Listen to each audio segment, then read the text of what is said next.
Тази година е изключително благоприятна. Погледнете какви прекрасни. И това са млади стъбла, листа от глухарче. Познават се от двойниците им по това, че като ги пипнете, отзад петурата трябва да е гладка. Глухарчета. Буквално с 4 листа може да си направим цяло смути. Втората част на клипа вече ще видите, тогава ще демонстрираме как ги готвиме. Нещата, които сме набрали. Наистина тази година е абсолютен рай за зеленолистни диворастящи. Набираме си достатъчно. Поради многото дъждове. Поради многото дъждове. Температурата е много подходяща, защото е малко по-ниска. Съответно зеленолистните при 17-18 градуса буквално експлодират. Препоръчвам ви да берете възможно най-младите лища на глухарчето. Отзад петурата обикновено е бяла, след това потъмнява и стават нарязани. Тези, които са по-цялостните листа, с по-цялостна форма на листа, не е набраздена, са най-вкусни. Така, това е едното. Другото сега ще ви покажа какво е. Какво обяснявах за врабчовите черевца. Нещо изключително вкусно. Фокусираш ли? Аз съм приближила.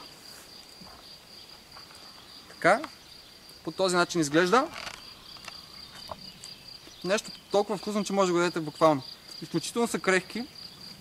Изключително са вкусни. Състоят по този начин.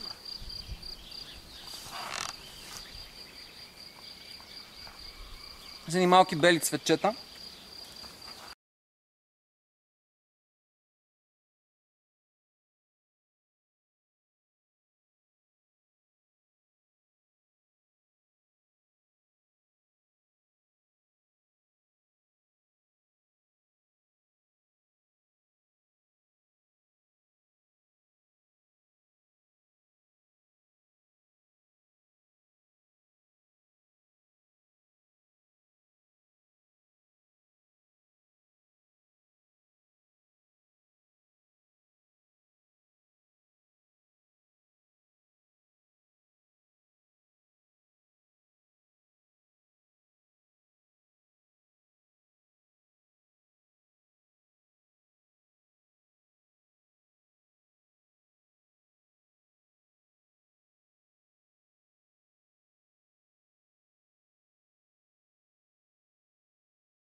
Аз също съм ги много пъти ял и се чувствам прекрасно от тях и е нещо много вкусно. Така, както ви казах, хубаво е в отделно пликче, за да си знаете все пак от кое колко сте събрали. Горе-долу на седмица събирате колко ви трябват. Ето сега тук долу харчетата са много нежни и приятни мрабчови черевца и започвам да събирам в отделен плик. Тях ще използваме за салата. Много са вкусни с домати, с авокадо, с краставици. стават и в смутитата, но самите стъбълца ще ги усещате. Естествено става да се цедат и на зелен сок. И то са прекрасни за това нещо. Това е за тези. За момента. Така. А хора, което които... ви препоръчвам и защо берем няколко вида. Зеленолистните диворастящите са много богати на едни вещества, наречени алкалоиди, които в малки количества са изключително полезни за здравето, но в големи са изключително вредни. Което какво означава? Хубаво е да ги сменяме, хайде на седмица, да не е през ден, да не е всеки ден, но на седмица с едно зеленолистно, ако ще се храниме, да се храниме и след това да го смениме, защото има много хора, съм чувал, всеки ден правят смути от спанак и магданоз, примерно, и това нещо се случва месеци подред.